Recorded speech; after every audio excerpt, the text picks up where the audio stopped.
Bonjour, merci de l'invitation. Tout d'abord, je remercie les organisateurs pour cette invitation et puis bon, je suis tout à fait désolé de ne pas être en présentiel puisque moi aussi, je préfère de loin d'être en direct, mais pour des raisons, voilà, logistiques, c'est un peu compliqué. Donc j'espère que dans les prochaines minutes, je réussirai à vous faire oublier cette distance physique pour qu'on ait le sentiment d'être tout à fait présents les uns avec les autres.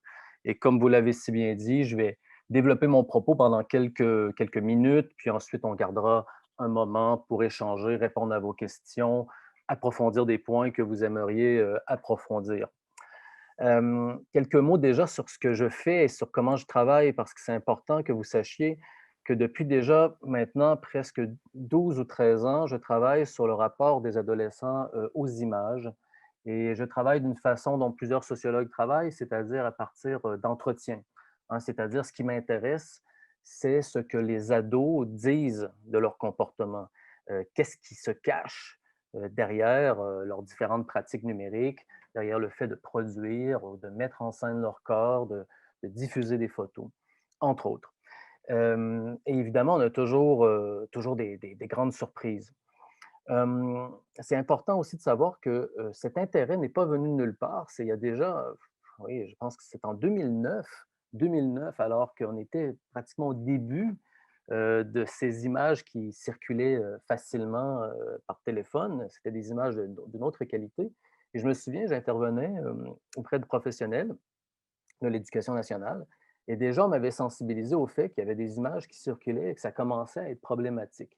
Et c'est de là que j'ai engagé une première recherche il y a déjà très longtemps, plus de 10 ans, sur cette question des images. Puis ensuite, on a continué, on s'est intéressé à des phénomènes plus précis, comme le selfie, mais aussi la connexion dans la famille, etc. Et de là, aujourd'hui, je vais essayer j'ai envie de de vous dire ce que je pense, ce qui est le plus essentiel pour comprendre aujourd'hui les pratiques numériques des ados et en particulier la production d'images numériques. Euh, Vous savez, ce qui est intéressant dans ce genre de travail, c'est que même si, quand ça fait longtemps qu'on s'intéresse à ce sujet, on a toujours des surprises. On a toujours des surprises et je pense que c'est un des aspects que j'aimerais développer avec vous aujourd'hui, c'est de faire l'hypothèse qu'il y a toujours du sens derrière des pratiques qui parfois nous paraissent un peu particulières, parfois un peu même étranges, bizarres, suspectes. Euh, et je vous donne un exemple très, très concret. Il y a quelques années, je pose la question suivante dans un entretien à une jeune fille qui a, je crois, 16 ans à peu près, comme ça. Et je lui demande tout simplement, as-tu déjà pris un risque avec un selfie? As-tu déjà pris un risque avec un selfie? Et elle me regarde comme ça, et là, je vois ses yeux briller. Et elle dit, ah oui, oui, oui, j'ai déjà pris un risque avec un selfie. Ah oui, oui, oui, j'ai déjà pris un risque avec un selfie. Alors, à ce moment-là précis, moi, en tant que chercheur, j'ai des hypothèses en tête. Elle me dit, j'ai pris un risque avec un selfie et j'ai des hypothèses. Et en ce moment, probablement que vous aussi, vous avez des hypothèses. Vous imaginez quel risque elle a pu prendre. Alors, généralement, vous vous situerez dans une des deux catégories suivantes, et c'était ces hypothèses que moi j'avais même en tête. La première, c'est vous vous dites, OK, elle a pris un selfie dans un endroit un peu particulier, par exemple au bord d'une autoroute ou au bord d'une rame de métro, et elle était tellement omnibulée par elle-même qu'elle a pris un risque. Hein. Elle aurait pu se faire frapper, elle aurait pu avoir un accident. Deuxième hypothèse, elle a envoyé ou diffusé un selfie qui n'était pas vraiment un selfie. C'est-à-dire, c'est une photo dans laquelle, soit qu'elle montrait son visage dans une situation compromettante, par exemple, éméché après une soirée festive, ou elle montrait une partie de son corps qui commençait à être problématique. Et elle aurait pris un risque. Alors moi, j'avais ces deux idées en tête et probablement que vous aviez une ou deux de ces idées aussi en tête lorsque je vous ai présenté l'exemple. Alors, je lui dis, mais est-ce que tu peux me définir, me décrire quel risque tu as pris? Et elle me regarde et elle me répond ceci. Elle dit: «Oui, j'ai déjà pris un risque avec un selfie, la première fois que j'ai pris un selfie en public. La première fois que j'ai pris un selfie en public». Alors, voilà, la réponse, je ne l'attendais pas trop et je lui demande, «Tu peux m'expliquer?» Et elle me dit: «Mais tu sais, la première fois que j'ai osé tourner l'appareil vers moi, devant mes amis, pour leur montrer que j'avais autant de valeur qu'elles, que je pouvais faire ce geste, eh bien, j'ai eu l'impression de prendre un grand risque». Alors, vous écoutez cette histoire et probablement que vous vous dites: «Ah bon?» C'est un peu surprenant et en même temps, de l'extérieur, on pourrait se dire: «Mais c'est un peu, banal, c'est un peu futile» et pourtant, cette adolescente m'en parle comme quelque chose de significatif, d'important dans sa vie, un risque qu'elle a pris d'ailleurs plus de 2 ans avant, la tenue de l'entretien. Alors, c'est un premier exemple juste pour vous sensibiliser au fait que le sens et l'importance accordée aux pratiques numériques par les ados se situent souvent dans des endroits où on ne l'entend pas.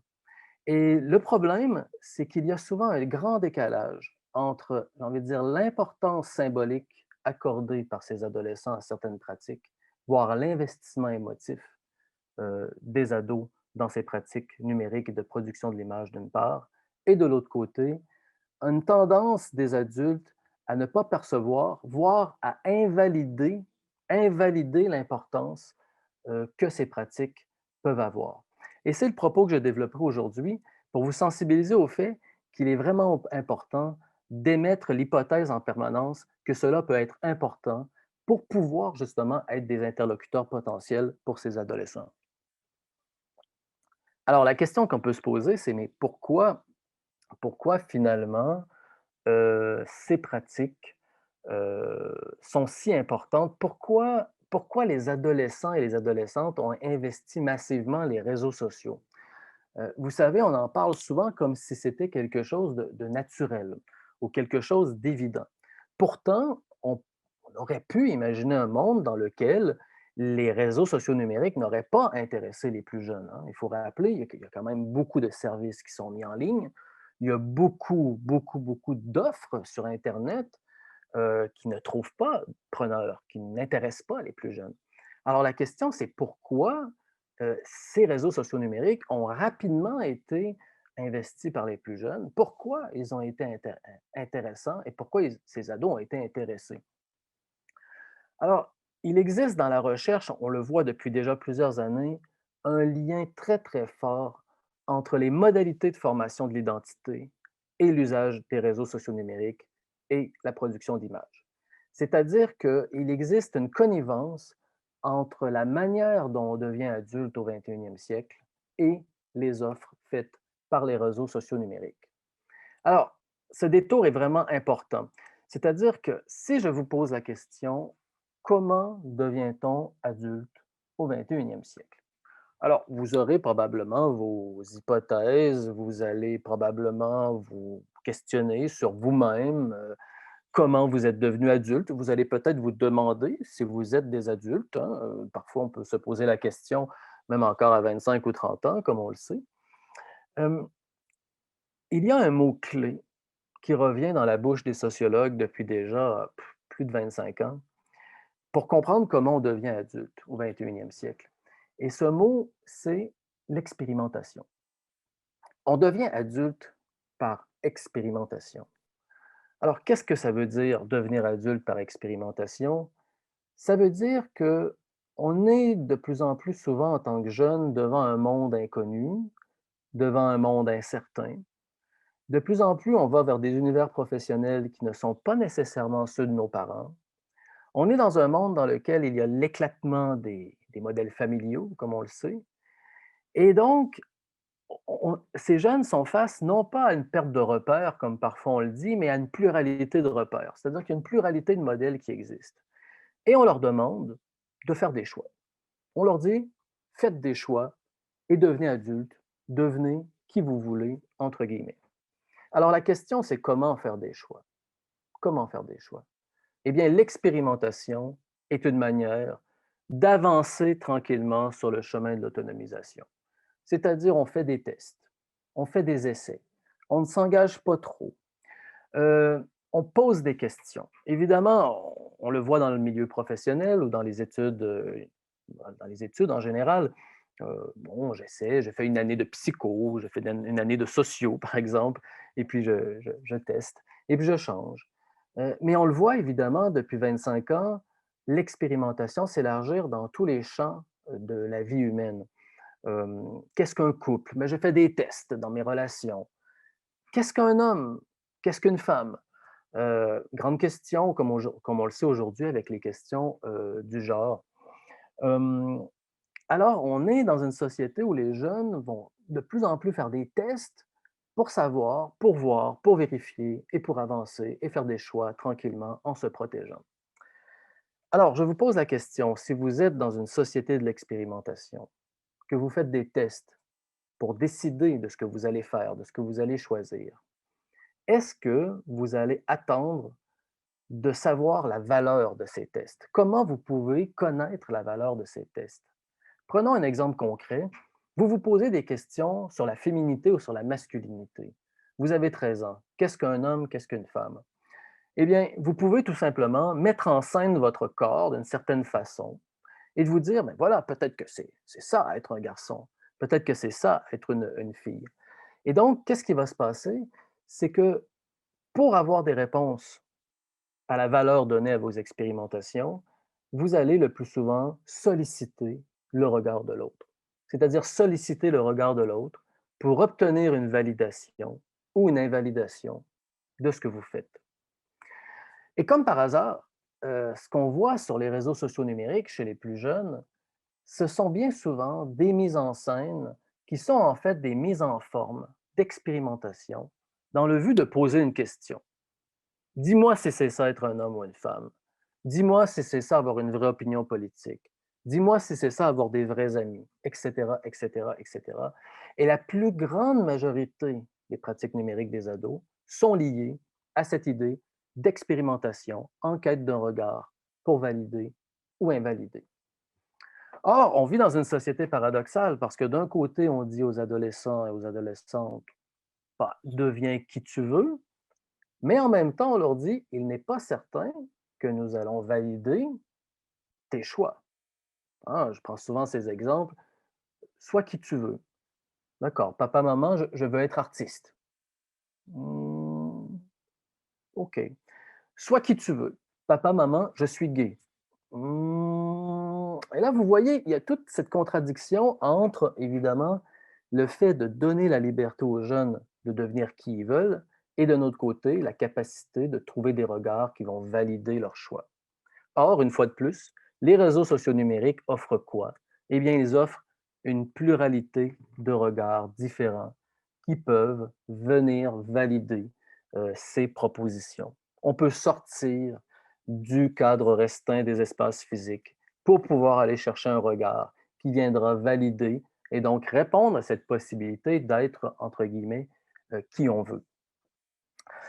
Alors, je vous pose la question, si on suit cette idée d'expérimentation, on comprend tout de suite que la validation par un regard extérieur, c'est une façon de se rassurer. C'est une façon de gagner en confiance en soi-même. Alors, je vous pose la question, si vous avez 14 ans et que vous vous posez des questions existentielles et que vous êtes dans la société de l'expérimentation et que vous cherchez une validation ou une invalidation, bref, un regard extérieur, allez-vous attendre des mois avant de recevoir un retour? Allez-vous attendre des années avant d'avoir une réponse? Non, vous chercherez probablement à obtenir des retours le plus vite possible puisque vous êtes dans l'incertitude. Et donc, c'est important de le dire parce que on dit souvent que les réseaux sociaux numériques créent de l'instantanéité, mais en fait, on se rend compte que dans les modalités de construction de l'identité des jeunes, il existe déjà cette nécessité de l'instantanéité, cette urgence de recevoir un regard extérieur. Et vous comprendrez que plus vous êtes fragile, plus que vous êtes dans l'incertitude, plus que vous êtes dans un moment de bouleversement corporel, de bouleversement des rapports aux autres, de bouleversement des relations sociales, du propre regard que vous avez sur vous, et bien plus que vous chercherez des réponses rapides car rassurantes. Alors, Ça, c'est important de s'en souvenir parce que cet arrière-plan sur la formation d'identité explique beaucoup de comportements adolescents que vous percevez autour de vous. La nécessité de rester connecté, la mise en scène du corps, la volonté de s'extirper des espaces physiques pour trouver des regards extérieurs car rassurants dans des moments d'incertitude. Alors, ça complexifie beaucoup j'ai envie de dire, notre capacité d'intervenir et de comprendre parce que il est très difficile, face à une image numérique produite par un adolescent ou une adolescente, de comprendre le sens de cette image, car on ne connaît pas nécessairement le destinataire. Et c'est vrai qu'en fonction du regard qui sera recherché, par ces jeunes, eh bien, le sens des images vont se transformer. Et ça complique les choses parce qu'une image, évidemment, comme on le sait, je pense que beaucoup de gens aujourd'hui, qui assistent à la conférence le savent, très bien, heu, une des particularités de l'image numérique, c'est bien sûr sa décontextualisation. Alors comment recontextualiser l'image, de ces ados et de ces adolescentes? Eh bien, il y a différentes pistes qu'on peut, emprunter. La première chose qu'on peut, se poser comme question, c'est à qui est destinée, cette photo? Heu, on a vu dans les enquêtes au fil du temps qu'il y avait quatre différents regards qui pouvaient être interpellés. 4 différents regards, qui pouvaient interpeller par ces ados lorsqu'ils vont, utiliser, les réseaux sociaux numériques. Le premier regard, c'est son propre regard. Qu'est-ce que cela veut dire? Ça veut dire que dans les entretiens qu'on a réalisés au fil du temps, des jeunes nous ont parlé de ces photos produites pour eux-mêmes, pour eux-mêmes dans l'intimité. C'est-à-dire, ce sont des photos destinées qu'à eux seuls. Ce sont des photos qui ne seront jamais diffusées, des photos dont nous n'entendrons jamais parler. Alors, qu'est-ce qu'on voit? On voit 2 cas de figure principaux. Il y en a d'autres, bien évidemment, mais qu'est-ce qu'on voit entre autres? La première chose, c'est des photos qui servent de repère pour faire le deuil d'une émotion forte. Alors, je m'explique.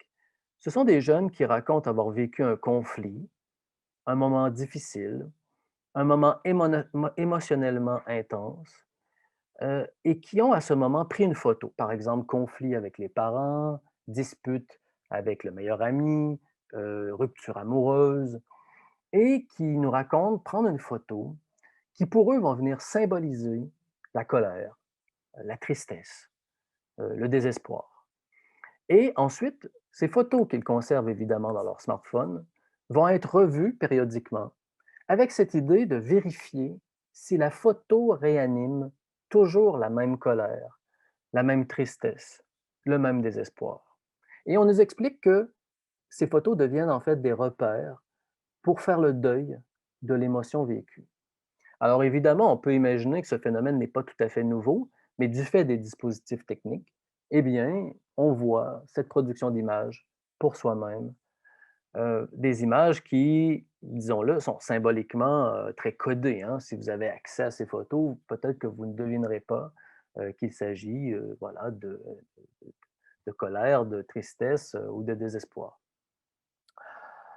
Une autre type d'image que les adolescents vont produire parfois pour eux-mêmes, ce sont des photos intimes. C'est-à-dire, ce sont des jeunes qui nous ont raconté prendre des photos d'eux, hein, dans tous les sens, des photos de leur corps, dans l'intimité, pour les regarder, pour se mesurer, pour s'évaluer. Et ce qu'on nous dit à ce moment-là, c'est que c'est une façon de se préparer à la confrontation au regard de l'autre dans l'intimité. C'est-à-dire, imaginons quelqu'un, un jeune garçon, une jeune fille, qui s'apprête à avoir un moment intime pour la première fois avec, un partenaire, un petit copain, une petite copine. Eh bien, certains vont nous raconter prendre des photos pour se regarder, pour se préparer, pour imaginer ce que l'autre verra d'elle-même ou de lui-même. La photo sert ici d'intermédiaire. Vous voyez, il y a une forme de prise de risque qui est anticipée. Je vais me retrouver dans l'intimité avec l'autre et donc je me prépare symboliquement en imaginant ce que l'autre voit de moi. Alors, pour nous, c'est très intéressant parce que ça nous rappelle une chose importante, c'est que dans la diversité des productions d'images, on a évidemment accès à peu de choses. Et beaucoup de photos font partie finalement de l'univers de ces adolescents et de ces adolescentes, des photos dont nous n'aurons jamais, évidemment, jamais connaissance.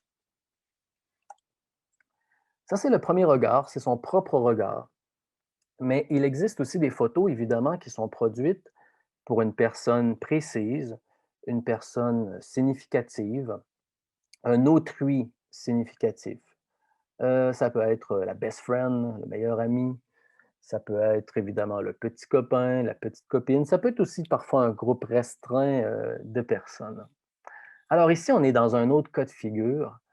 Euh, et pour le développer, je vais prendre l'exemple des nudes ou l'exemple des sextos. Bon, on ne dit plus trop sexto maintenant, mais des nudes, donc ces photos à caractère érotique ou pornographique produits par soi-même et destinés à un tiers, donc à une personne désignée. Euh, j'ai envie de vous poser la question suivante. Euh, est-ce qu'il vous est déjà arrivé de partager du contenu sensible, j'ai envie de dire. Il se peut que parfois vous ayez laissé un message sur la boîte vocale de votre meilleur ami pour discuter de ce qui s'est passé au travail dans la journée. Vous avez parlé de certaines personnes. Il se peut que vous ayez parlé, vous ayez dit des choses sur votre conjoint, votre conjointe, ou sur votre meilleur ami, etc. Il se peut que vous ayez envoyé un mail et vous vous dites, oh, quand même, il ne faudrait pas que ce mail soit redirigé parce que c'est quand même privé, c'est entre nous deux. Ou des textos que vous envoyez sur WhatsApp à des amis, à des proches. Et ce contenu ne faudrait pas qu'il soit diffusé. Alors, évidemment, lorsqu'on fait ce genre de choses, lorsqu'on partage et qu'on laisse des traces de nos pensées, de nos idées, parfois de notre colère, avec des proches, on part du principe suivant. On part du principe, tout simplement, que l'on fait confiance, que l'on fait confiance aux personnes à qui on va envoyer ce contenu. Alors, évidemment, ça n'est pas différent chez les adolescents et les adolescentes. Et lorsqu'on prend l'exemple des sextos ou des nudes, on est encore dans ce registre de la confiance. Il faut dire une chose, si on regarde les enquêtes quantitatives, qui parfois touchent les 40-45 de jeunes déclarant avoir envoyé au moins un sexto ou un nude dans leur vie, on se rend compte que finalement, quantitativement, très peu d'entre eux vont être révélés au grand jour. Évidemment, cela n'enlève à rien au drame que ça crée, à la gravité des cas qui restent, somme toute, exceptionnels au regard quantitatif. La plupart du temps, ces nudes, ces sextos vont être utilisés dans le cadre de ce qu'un dans un rapport du gouvernement canadien, on appelait les choses de la manière suivante. Les nudes sont utilisés dans le cadre de l'entrée dans une relation romantique, hein. Ce sont des nouveaux rituels de partage de l'intimité ou au sein d'un couple qui va avancer lentement sur le chemin de l'intimité, hein, toujours en créant ces intermédiaires avant de se confronter au regard de l'autre dans l'intimité. Ça, c'est la norme, j'ai envie de dire. Hum, évidemment, ce qui se passe ici, c'est parce que ces jeunes ont confiance. Ils ont confiance et donc ils peuvent se permettre de partager du contenu, entre guillemets, sensible. Hum, le problème, c'est évidemment lorsque la logique est renversée. C'est-à-dire que dans certains cas, ce ne sont plus des jeunes qui font confiance et donc peuvent se permettre de partager du contenu sensible. Ce sont des jeunes qui partagent du contenu sensible pour se donner le sentiment d'avoir confiance. Alors pourquoi, on peut se poser la question, pourquoi une jeune fille ou un jeune garçon enverrait un contenu sensible à une autre personne pour avoir le sentiment de pouvoir faire confiance à cette personne, pour avoir le sentiment d'avoir une relation significative avec quelqu'un. Parce que si vous envoyez du contenu sensible à quelqu'un et que cette personne peut le diffuser en un claquement de doigts, eh bien, si cette personne ne le diffuse pas, elle vient finalement vous prouver à chaque seconde qui passe le fait que vous pouviez avoir confiance en cette personne. Et donc, il y a un effet qu'on dit performatif, c'est-à-dire que c'est en se mettant délibérément en danger, c'est en prenant le risque, en se mettant en gage, hein, au premier sens du terme, se mettre en otage, qu'on peut se donner le sentiment d'avoir eu raison de faire confiance. Et c'est là la problématique. Alors, la question qui se pose, c'est pourquoi des jeunes vont être dans ce cas de figure? La plupart des jeunes vont être dans le premier cas de figure, je fais confiance, donc je partage, mais certains vont être dans le cas de figure, je partage pour avoir confiance. Alors, il faut savoir une chose, et ceux qui connaissent bien l'adolescence le savent, c'est qu'il y a une norme qui existe aujourd'hui dans le devenir adulte. Cette norme, c'est le fait d'avoir de montrer très rapidement, lorsqu'on a 11, 12, 13 ans, de montrer qu'on a des relations significatives.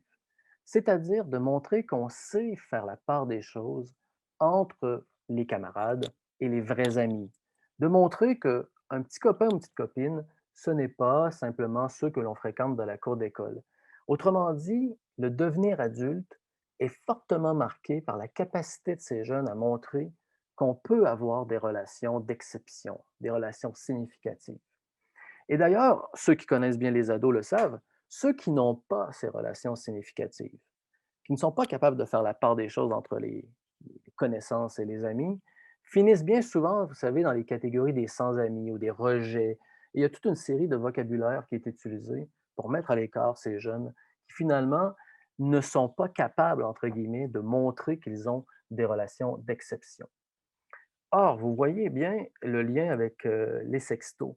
C'est que lorsque vous n'avez pas de relation significative, lorsque vous avez le sentiment de n'appartenir à aucun groupe, de ne pas exister dans le regard de l'autre, eh bien, au 21e siècle, il existe malheureusement cette possibilité de se mettre en danger en partageant du contenu sensible avec l'espoir qu'il ne sera pas retransmis. Et donc, vous détenez à ce moment la preuve que vous avez une relation d'exception. Et c'est pour ça qu'il y a un lien très, très fort entre formation d'identité et mise en danger. Évidemment, cette mise en danger peut être dans des moments ponctuels aussi où des adolescents vont vivre des moments de fragilité. Et comme on le sait, à l'adolescence, ces moments sont très, très fluctuants, puisqu'il y a des moments, évidemment, où les transformations sont très rapides et où le sentiment de sa fragilité est très, très, très important.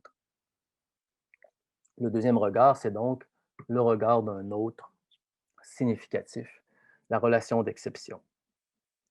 Le troisième regard, c'est ce que la sociologue Dana Boyd, américaine, a nommé depuis déjà plusieurs années l'audience imaginée.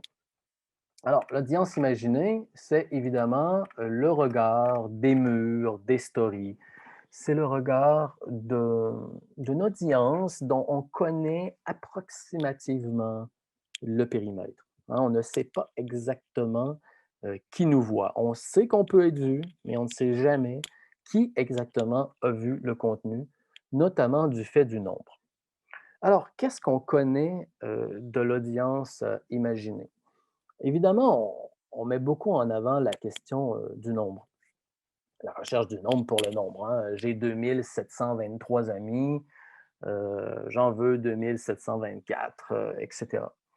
Alors, la norme actuellement qu'on voit chez les adolescents et les adolescentes, c'est que le nombre est au service de la relation significative. Le nombre est au service de la relation de qualité. Je le dis autrement, le nombre va servir de témoin à des relations d'exception. Je donne un exemple. Vous avez par exemple un mur ou une story, et là vous avez je sais pas, une jeune fille qui va afficher la chose suivante. Elle va écrire ceci. Euh, J'ai un nouveau petit copain. Trois bonhommes clin d'œil, deux cœurs, 20X. Bon, vous voyez un petit peu l'idée.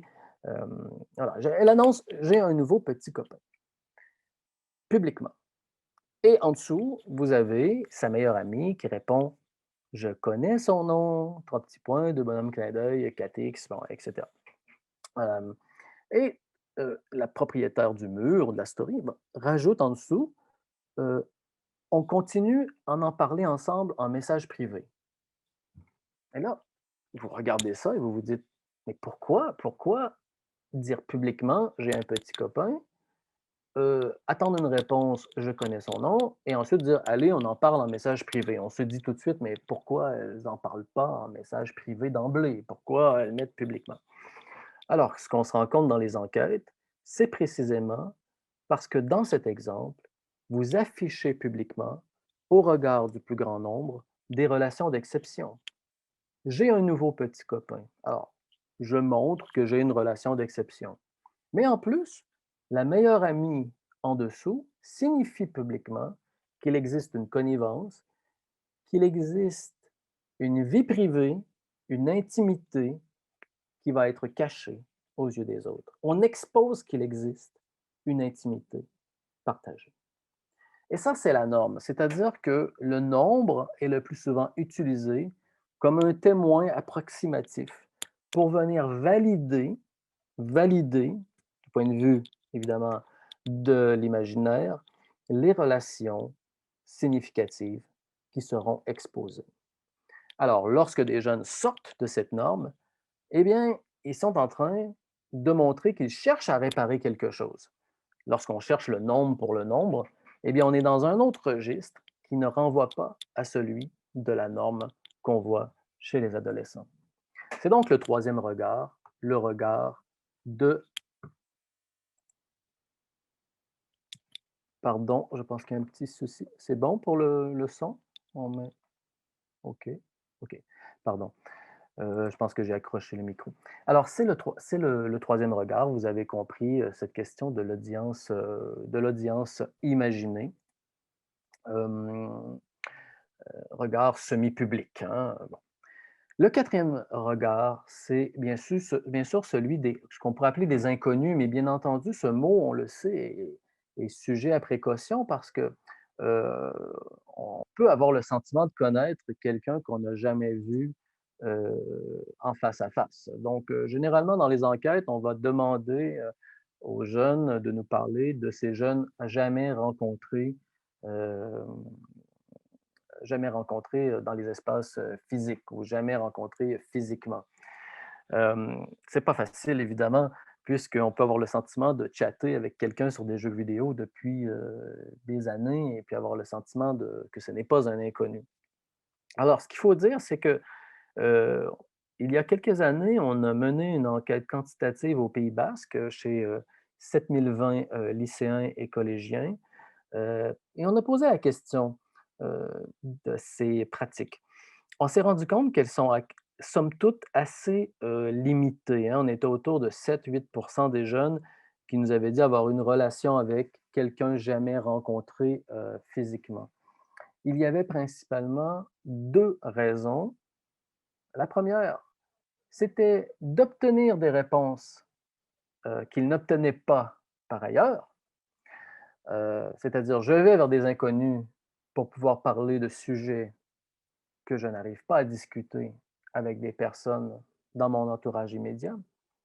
Et l'autre raison, c'était simplement pour prendre des risques, c'est-à-dire par curiosité, en sachant qu'il y a peut-être un petit danger, et pour se donner une petite frousse. Et donc là, on est dans une logique de prise de risque. Évidemment, les choses ne sont pas parfaitement genrées, mais d'un côté, on avait un peu plus les garçons du côté de la prise de risque et un peu plus les filles du côté de cette attente d'échange, de discussion avec des inconnus pour répondre à des questions. Alors, ces réponses sont intéressantes parce qu'elles nous rappellent que même si pour l'analyse, j'ai divisé les quatre regards, son propre regard, le regard d'un autrice significatif, l'audience imaginée, les personnes jamais rencontrées en face à face, eh bien, on se rend compte qu'il existe un lien très fort entre ces quatre regards, et j'ai même envie de dire un lien très fort entre ces quatre regards et tous les regards disponibles ou non disponibles dans les espaces physiques. Autrement dit, lorsqu'un adolescent ou une adolescente va chercher quelque chose vers un regard en particulier, eh bien, on peut se poser la question si ce n'est pas parce qu'il n'a pas trouvé l'effet escompté auprès de d'autres regards.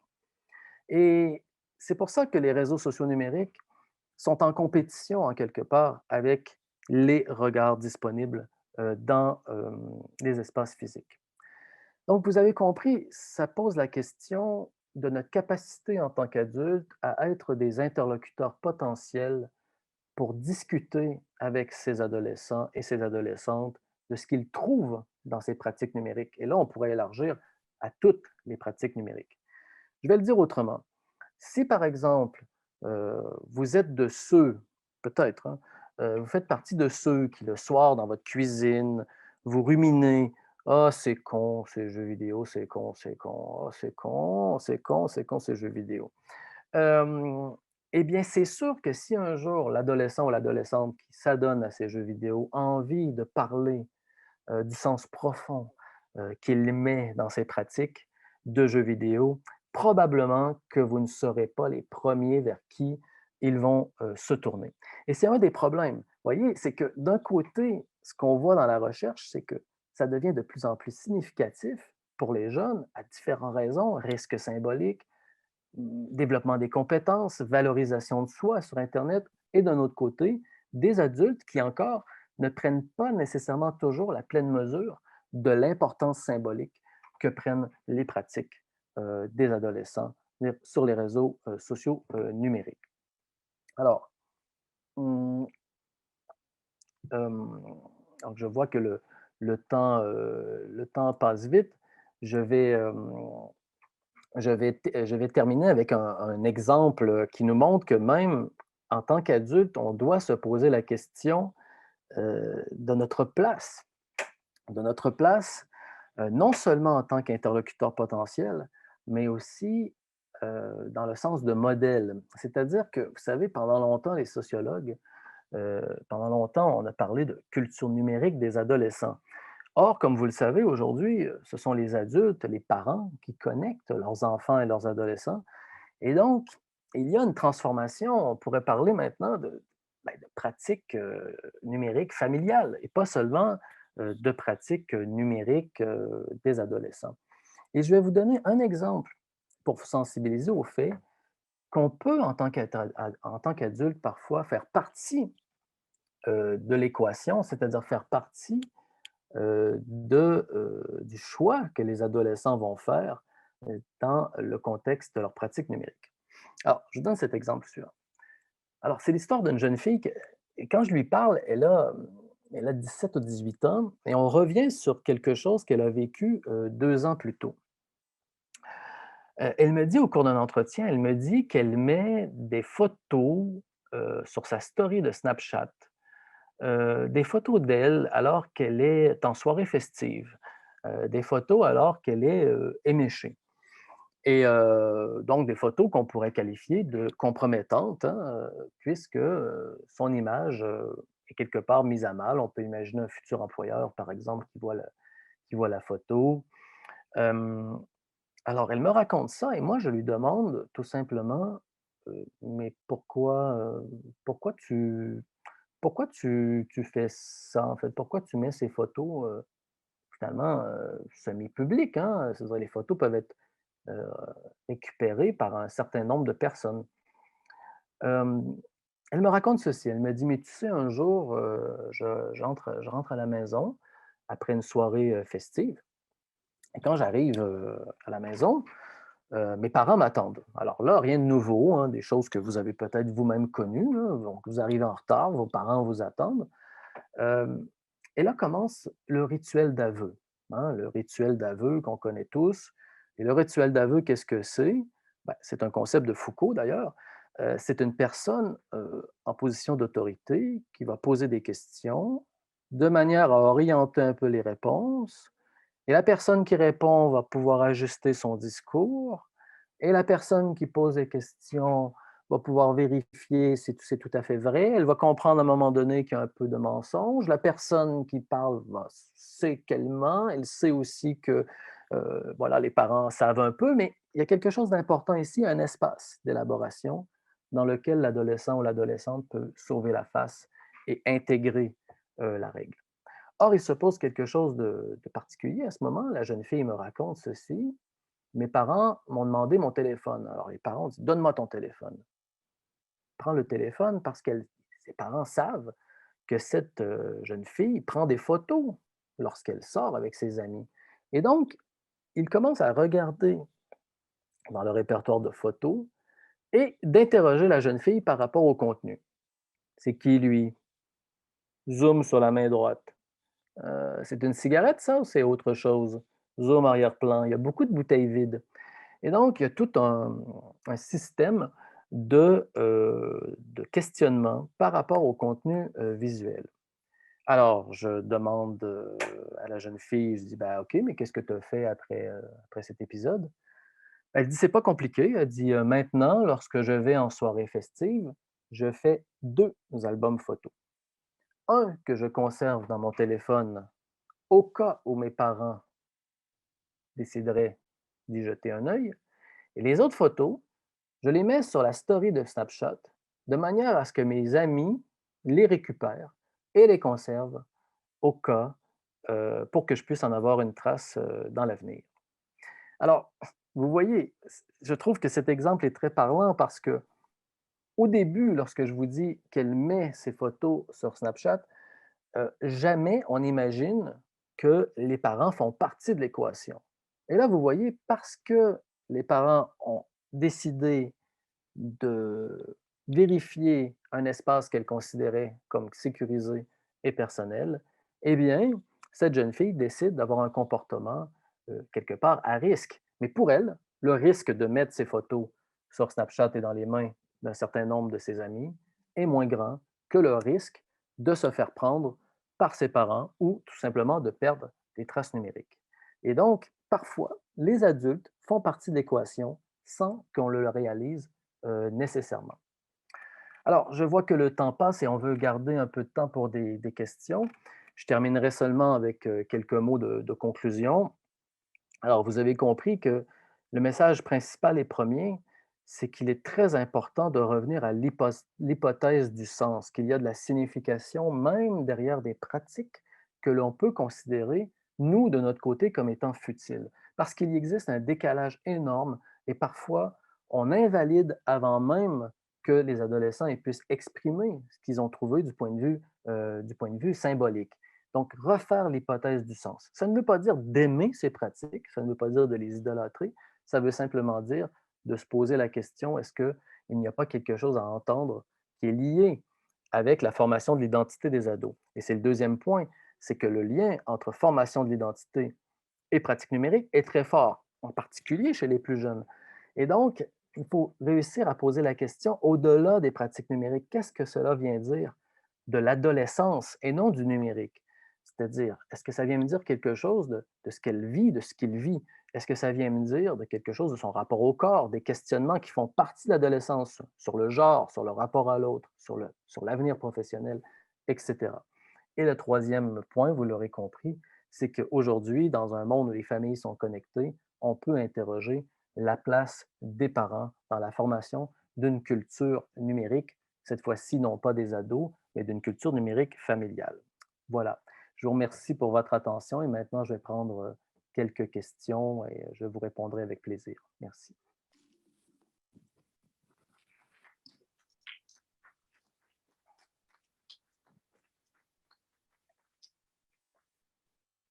Merci Jocelyn.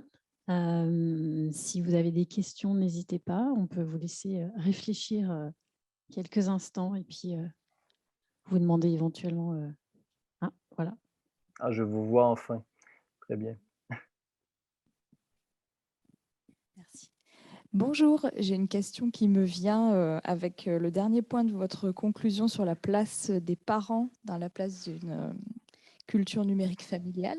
Oui. Et je pense qu'on est différentes personnes ici, peut-être des professionnels d'associations, d'institutions publiques. Je pense qu'il y a peut-être des profils différents dans la salle. Mais du coup, ça me pose la question de nous, notre positionnement justement dans ces cultures numériques des adolescents. Est-ce que du coup notre âge a une certaine influence, notre genre, toutes ces questions-là aussi? Et est-ce que vous avez des éléments de réponse quand vous avez fait des interviews justement d'adolescents? Est-ce qu'à des moments, ces professionnels-là, ces structures-là apparaissent aussi dans leurs réponses ou pas du tout? Merci. Ce qu'on peut dire, bon, il y a plusieurs choses qu'on peut dire. La première, c'est que quand on a fait une enquête auprès des parents aussi, hein, c'est-à-dire qu'on a posé des questions sur qu'est-ce qu'ils font et vous vous reconnaîtrez probablement, c'est-à-dire que la plupart ont des systèmes de règles hein, instaurés. Ça peut être, généralement, c'est soit lié à l'espace, c'est-à-dire on déconnecte les enfants ou les adolescents dans certains espaces ou dans le temps. C'est-à-dire qu'on va leur dire pas après telle heure ou on va leur donner un volume maximum voilà, de consommation des écrans pendant le week-end, etc. Par contre, ce qu'on voit, et ça c'est un des problèmes, c'est qu'il y a beaucoup d'exceptions. C'est-à-dire que tout le monde a un système de règles la plupart du temps, mais tout le monde aussi ont des exceptions à la règle et vont y déroger. Par exemple, vous vous dites, OK, le soir, jamais d'écran. Et là, tout d'un coup, il y a un apéro avec les amis qui se prolonge. Et là, vous vous dites: «Ah, oh, c'est bon, vous pouvez, c'est bon, allez vous connecter», hein. Bon, on connaît tous ça. Vous vous êtes toujours dit, dans la voiture, pas de connexion, mais il y a un bouchon et là, vous tendez le smartphone, pour combler le temps, et il y a plein d'exemples comme ça qu'on pourrait décliner et ça, c'est un des soucis, c'est que l'exception devient parfois la règle et il n'est pas certain que les enfants et les adolescents comprennent que c'est une exception. Ça, c'est une première chose. Et donc, on invalide son propre système de règles bien souvent. Et ça, c'est un des premiers problèmes. Ensuite, il y a une chose importante, c'est que, et là, je vais peut-être un peu vous surprendre, mais le désir de déconnexion existe chez les adolescents. Mais, vous voyez, quand je dis ça, probablement que plusieurs d'entre vous vous dites, ah bon? Et ça en dit beaucoup sur notre posture. C'est-à-dire qu'on part du principe que ce sont des hyperconnectés qui ne cherchent que ça. Et si on ne change pas son regard et qu'on ne comprend pas qu'il existe un désir de déconnexion chez les jeunes, eh bien, on ne pourra jamais s'en servir. Je me souviens d'une jeune fille qui me dit: «Ouais, mais tu sais, je fais des efforts, des fois, je fais des efforts, j'essaie de, voilà, de pas être toujours sur mon téléphone et puis à la maison, l'ordinateur, il est dans un espace partagé, et puis pendant des heures, j'essaie de lire dans ma chambre, je suis tranquille et puis là, je descends ensuite, me mettre à l'ordinateur et aussitôt que je me mets à l'ordinateur, j'essuie une remarque: «Bon, tu te connectes encore».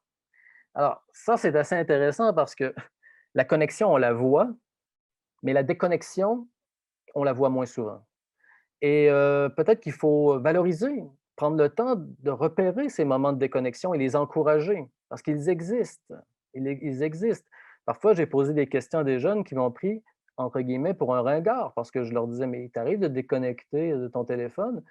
Et il me disait: «Mais qu'est-ce que tu veux dire, quand je vais promener mon chien, si je laisse le téléphone, chez moi?»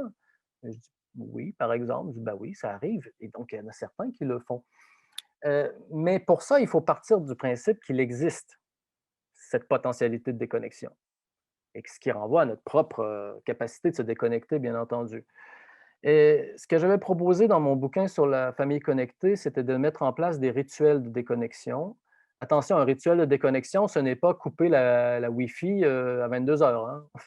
Euh, le rituel de déconnexion, c'est de s'entendre collectivement autour de moments partagés pendant lesquels tout le monde sera déconnecté. Mais attention, le but, ce n'est pas de rester déconnecté. Le but, c'est de créer un espace qui servira de repère si quelqu'un veut absolument rester connecté. C'est-à-dire si papa, maman, jeune garçon, jeune fille veulent à un moment précis rester connectés malgré ce rituel, eh bien, il devrait y avoir un effort de justification. Et là, c'est intéressant parce qu'on vient justifier ensemble pourquoi tout d'un coup la connexion prend plus d'importance que le moment présent. Et c'est à mon avis ce dialogue et cette réflexivité partagée qui peut permettre d'avoir un rapport plus distancié aux technologies de l'information et de la communication. Parce que, ne nous leurrons pas, hein, quand on le voit chez les jeunes adultes, il existe maintenant une grosse inégalité entre ceux qui arrivent à se déconnecter et ceux qui n'y arrivent pas. Alors la question, c'est est-ce qu'on peut, nous, participer à cette potentialité chez l'ensemble des jeunes et pas seulement chez certains jeunes qui arrivent, pour différentes raisons, à se déconnecter rapidement. Il y a une autre question. J'avais envie de compléter la question précédente, Jocelyn, par également celle de est-ce que le rôle de l'adulte se réduit, entre guillemets, à créer des espaces de déconnexion? Est-ce qu'il y a d'autres accompagnements possibles? Mais je vous laisserai répondre en introduisant la question suivante peut-être. Bonjour. Bonjour. Du coup, en entendant tout ça, je me dis, dans cette société hyper connectée où finalement les jeunes se construisent avec cette connexion et presque en ont besoin pour construire leur identité, j'ai du mal à situer et je ne trouve pas de réponse là-dessus entre la frontière entre la dépendance, qui est presque de fait, et l'addiction. Est-ce qu'il y a réellement une addiction finalement dans tout ça? Oui, Parce que c'est une notion qu'on entend mais qui est un peu aussi discutée. oui, Voilà. oui, vous avez tout à fait raison de poser la question. Euh, Par rapport à cette question d'addiction, bon, moi, je ne fais pas partie de ceux qui croient que ça n'existe pas, hein, parce que j'ai des collègues qui vont vous dire l'addiction aux technologies, c'est une invention. Certains vont dire non, c'est très, très présent. Moi, je pense que ça existe, mais je pense qu'il faut être très prudent, très, très prudent, parce que lorsqu'on plaque l'idée de l'addiction, on risque d'évacuer les problèmes identitaires qui viennent s'exprimer à travers les pratiques numériques. Hein, vous avez compris que c'est un peu ça que j'ai essayé de vous montrer, c'est que finalement, quand on regarde la norme, elle est assez banale chez les adolescents. Hein, il ne se passe pas grand-chose. On est dans la convivialité, on est dans la valorisation, on est dans l'exposition de ces relations significatives. C'est assez peu surprenant.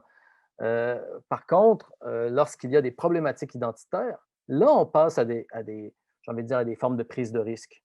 Et des prises de risque qui sont plus ou moins conscientes, des mises en danger par Internet. Mais ça, on voyait déjà ça à travers des conduites à risque, j'ai envie de dire traditionnels. Ceux qui se mettent en danger à l'adolescence, ben, ce sont eux qui sont dans des questionnements identitaires et d'infragilité. Donc, ce n'est pas une nouveauté. Hein, ce n'est pas une nouveauté. La différence, bien entendu, c'est qu'il y a des traces visibles. Et évidemment, ça vient décupler, ça vient amplifier les problèmes qu'ils vont rencontrer par la suite. Alors, est-ce qu'on est addict à la valorisation de soi? Parce que c'est ça la question. Anthropologiquement, la quête de reconnaissance, c'est quelque chose à laquelle personne n'échappe. Hein? C'est-à-dire, on ne se pose plus la question de la reconnaissance à partir du moment où on en a. Euh, mais quand on vit un déficit de reconnaissance, eh bien, on en cherche. Et c'est particulièrement vrai à l'adolescence. Alors, je pense qu'avant de passer au diagnostic de l'addiction, il faut se poser la question de finalement, est-ce qu'on n'est pas dans un registre tout simplement de quête de validation de soi? Prenons l'exemple des jeux vidéo, parce que on pense souvent à celui. Vous savez, très souvent, je fais le test même en conférence comme ça, lorsqu'il y a des gamers, des anciens gamers qui se lèvent euh, ils discutent et puis on leur pose la question, mais pourquoi tu étais scotché? Pourquoi tu étais scotché à tes jeux vidéo? Alors, je ne dis pas que c'est toujours la réponse, mais vous savez, très souvent dans la réponse, il y a le mot école qui apparaît. Alors, je suis désolé, mais et donc c'est très particulier. C'est-à-dire qu'ils font le lien entre ce qu'ils trouvaient dans les jeux vidéo et ce qu'ils ne trouvaient pas à l'école. Et la réponse, elle est simple. On n'est pas obligé de creuser très loin. C'était qu'ils avaient le sentiment, parce que je ne dis pas que, ce n'est, que les compétences ne sont pas valorisées à l'école, mais ils avaient le sentiment que leurs compétences étaient valorisées dans ces jeux vidéo et que leurs compétences n'étaient pas valorisées dans le milieu scolaire. Et donc, vous voyez, il y a un lien entre les deux. Et si on part sur le principe de l'addiction, ben, on évacue cette possibilité d'analyser les choses de la manière suivante. Et c'est une analyse qui est parfois voilà, compliquée pour nous parce qu'elle remet en question aussi nos postures et notre capacité à les accompagner dans un monde qui va très, très vite. Hein. Évidemment, l'objectif, ce n'est pas ici j'ai envie de dire, de s'auto-flageller, pas du tout, mais de comprendre quand même que les pratiques numériques sont fortement liées aux autres espaces de valorisation. Donc, la notion d'addiction peut-être, mais à utiliser avec précaution. Je pense qu'il faut faire l'examen avant tout de cette idée de quête de reconnaissance qui est tout à fait banale, j'ai envie de dire, à l'adolescence.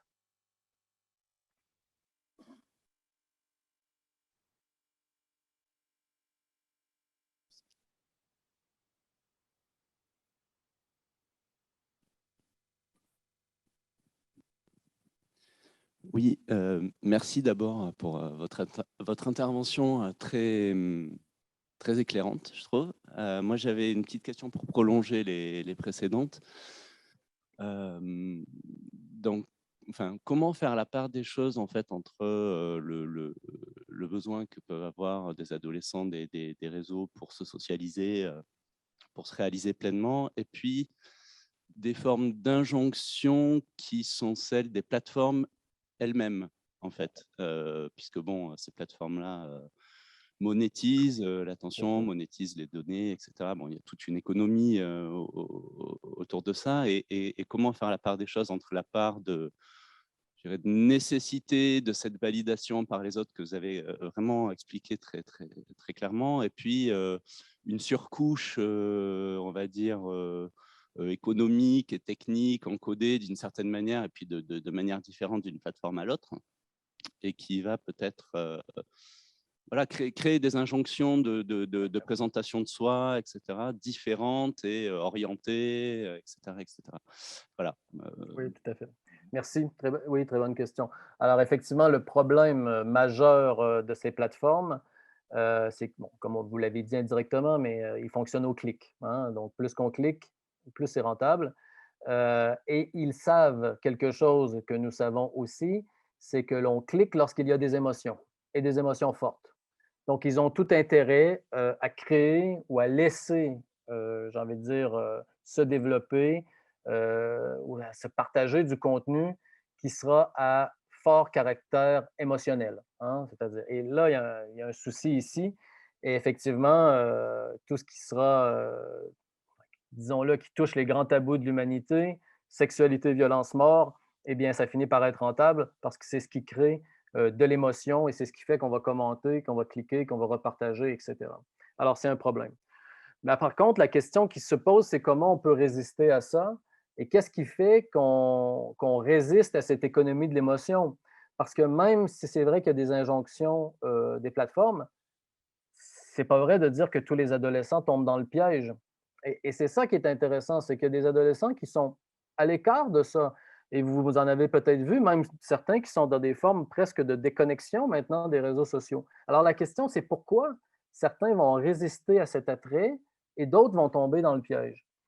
Je pense que c'est surtout des jeunes qui résistent à une autre injonction qui, elle, est beaucoup plus large et qui est l'injonction à la visibilité, hein, c'est-à-dire être visible pour exister. Et c'est ce qu'on va revenir à mon propos initial, c'est que des adolescents qui sont valorisés, je sais pas, dans leur club de sport, qui ont une relation significative avec leurs petits copains, leurs petites copines et que ça se passe bien, qu'ils ont des bons amis, ils ne vont pas rentrer dans cette économie de l'attention parce qu'elle sera ailleurs. Et donc, une des meilleures façons de protéger les jeunes de ce que vous désignez avec raison, ben, c'est précisément de travailler à la fortification de leur confiance en eux. Et on reviendra toujours à des choses banales. Vous comprenez mon message, c'est que évidemment, on peut et on doit faire un travail du point de vue des plateformes. Il ne faut pas les laisser faire tout ce qu'ils veulent. Ça, je suis d'accord. Mais au fond, le vrai travail à faire, il est du point de vue de l'identité. Parce que si on était avec des jeunes qui étaient généralement bien dans leur peau, qui savaient où ils allaient, qui n'étaient pas dans l'incertitude, eh bien, on n'aurait pas les mêmes comportements.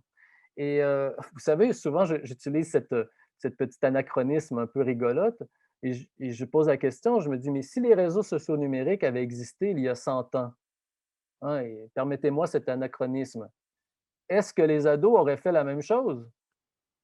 Oh, j'en doute, hein.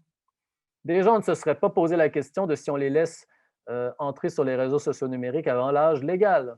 On ne se serait pas posé la question. Vos grands-parents, arrière-grands-parents ne se seraient pas posé la question.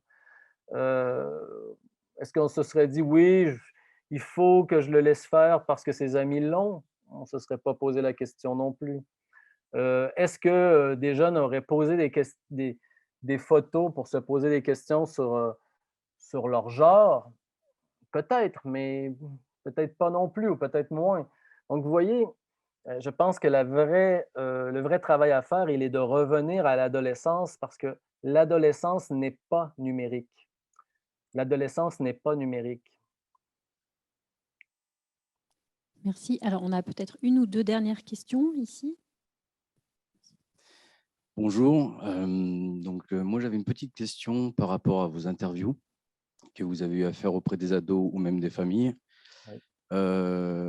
Est-ce que parmi eux, il y en a qui ont conscience des conditions d'acceptation quand ils intègrent une application sur leur téléphone? Est-ce que parmi eux, il y en a qui ont vraiment conscience ou qui ont lu toutes ces pages, toutes ces lignes de conditions? Est-ce que parmi eux, il y en a qui ont réellement cette conscience-là, famille ou jeunes? Non, généralement, c'est pas. Comment je pourrais dire? La norme, c'est vraiment que et je dis pas que les jeunes, hein, parce que je pense pas que ce soit différent chez les adultes. Tout le monde sait qu'on délègue de l'information, mais les bénéfices semblent, du point de vue des acteurs, beaucoup plus importants que les risques qu'on prend à laisser ces données personnelles. Ça, c'est une constante qu'on voit partout et je pense que dans la salle, c'est pareil. La plupart d'entre vous, vous cliquez, acceptez et vous ne lisez pas tout. Et ça, c'est vraiment, c'est c'est la norme, mais les adolescents et les adolescentes ne sont pas très différents à cet égard. Par contre, il y a une réflexion qui apparaît sur le système algorithmique. Hein, c'est-à-dire qu'il y a quand même des jeunes, maintenant, je lisais les travaux de thèse dernièrement, qui montrent quand même que des jeunes dès 12, 13, 14 ans se posent la question des miroirs qu'ils reçoivent à travers la publicité. Et donc, ça les amène parfois à revoir leurs pratiques commerciales ou leurs pratiques en ligne, parce que les publicités leur renvoient un miroir qui est évalué de leurs pratiques numériques. Mais sur l'acceptation des données, Merci. Alors là, ça sera la toute dernière question. Donc, voilà. Merci.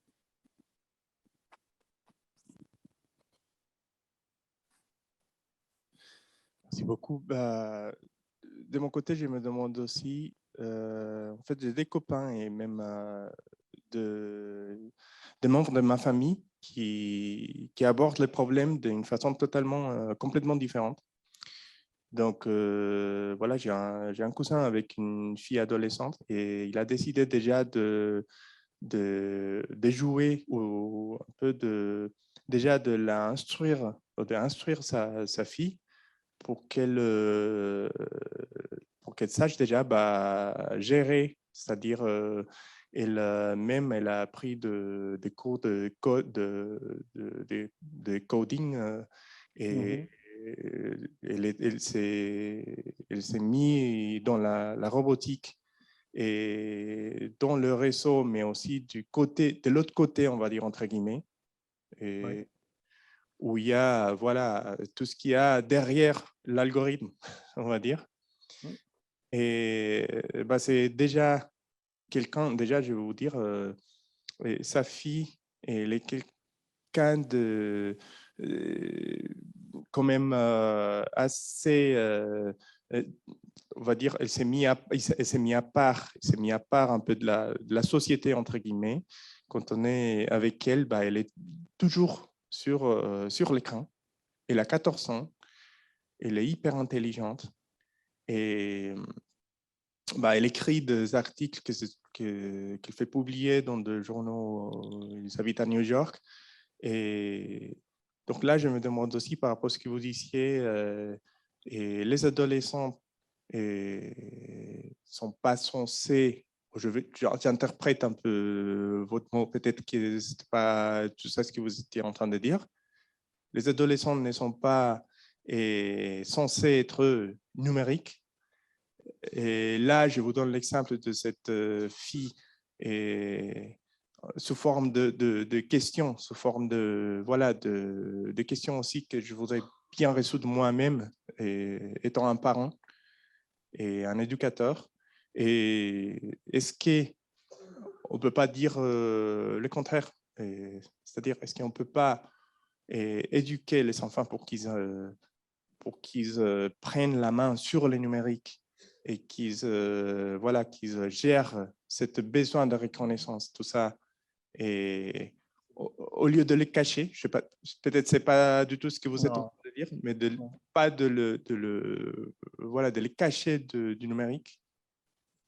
Non, je pense que non, je sais pas si on s'est bien compris parce que non, je dis pas. Quand je dis l'adolescence n'est pas numérique, ce que je veux dire, c'est qu'il existe des invariants dans la formation de l'identité qui fait que ce n'est pas le numérique qui est seulement la solution. Parce que, je vous explique, même si, par exemple, si on sensibilise les jeunes euh, à comment fonctionne le numérique, ce qui est très bien, hein, je ne suis pas contre l'éducation aux médias et au numérique, bien entendu, c'est très bien, c'est un plus. Mais par contre, les jeunes qui sont en difficulté, qui ont des fragilités, vous ne les empêcherez pas de prendre des risques parce qu'ils savent. Ils le savent qu'ils prennent des risques. Vous comprenez? C'est-à-dire que ça, c'est une logique adolescente qu'on connaît depuis longtemps. Ce n'est pas parce que vous dites à des adolescents, tu prends un risque, qu'ils vont arrêter de prendre un risque lorsqu'ils ont cette fragilité identitaire, parce que la prise de risque répond justement bien souvent à des fragilités. Et donc, quand je dis l'adolescence n'est pas numérique, je ne dis pas qu'il ne faut pas s'intéresser au numérique, je dis juste qu'il ne faut pas oublier de s'intéresser à l'identité adolescente. C'est tout, hein. Donc, moi, je suis d'accord avec ce que vous dites, et puis c'est très, très, très d'actualité, et c'est très pertinent. Voilà, donc je ne sais pas si... Et puis Très bien. après, quand vous avez, peut-être juste pour terminer, quand vous avez dit elle est à côté de la société, je ne sais pas, moi, ce n'est pas parce qu'on se retrouve devant un écran qu'on est à côté de la société, hein. J'ai envie de dire, qu'est-ce qu'elle fait? En plus, vous dites qu'elle écrit des articles. C'est un autre problème bien souvent, c'est être devant un écran, ça veut dire peu de choses.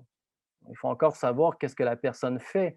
Et c'est pour ça, lorsqu'on a des statistiques de temps passé devant les écrans, ben, ça ne dit que peu de choses parce qu'on ne sait pas ce qu'ils font.